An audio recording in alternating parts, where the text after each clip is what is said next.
কসবা বিস্ফোরণ কাণ্ডে গ্রেফতার করা হলো একজনকে। বেআইনিভাবে বাড়িতে বাজি তৈরির অভিযোগ গ্রেফতার করা হয়েছে রঞ্জিত মণ্ডল নামে এক ব্যক্তিকে।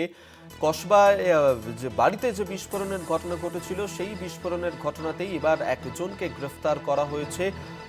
গতকালই এই ঘটনা ঘটেছিল। রিয়া মাঝি আমাদের সঙ্গে টেলিফোনে রয়েছেন প্রতিনিধি। রিয়া, কসবার বিস্ফোরণ কাণ্ডে গ্রেফতার করা হয়েছে একজনকে, কি জানতে পারছো ধৃতর সম্পর্কে?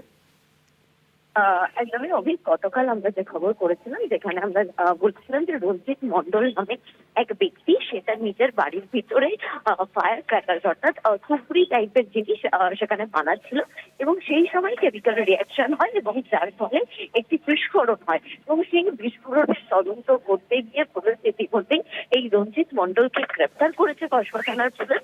মূলত যেটা জানা যাচ্ছে যে ইলিগাল ভাবে ফায়ার ক্র্যাকার অর্থাৎ বাজিয়ে সেটা বাড়িতে বানানো হচ্ছিল এবং সেই কারণেই এই রঞ্জিত মণ্ডল তাকে গ্রেপ্তার করা হয়েছে। কারণ আমরা জানি যে বাজি বানানোর জন্য সার্টেন কিছু প্রসেসিং থাকে, যেটা বাড়ির ভিতরে চার দেওয়ালের মধ্যে বানানো যায় না, তার জন্য লিগাল লাইসেন্স লাগে।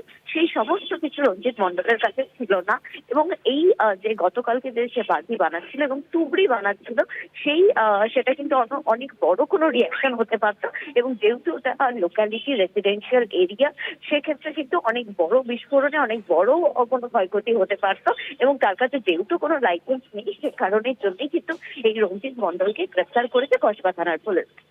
ধন্যবাদ রিয়া তোমাকে। রিয়া মাঝি আমাদের সঙ্গে টেলিফোনে ছিলেন প্রতিনিধি।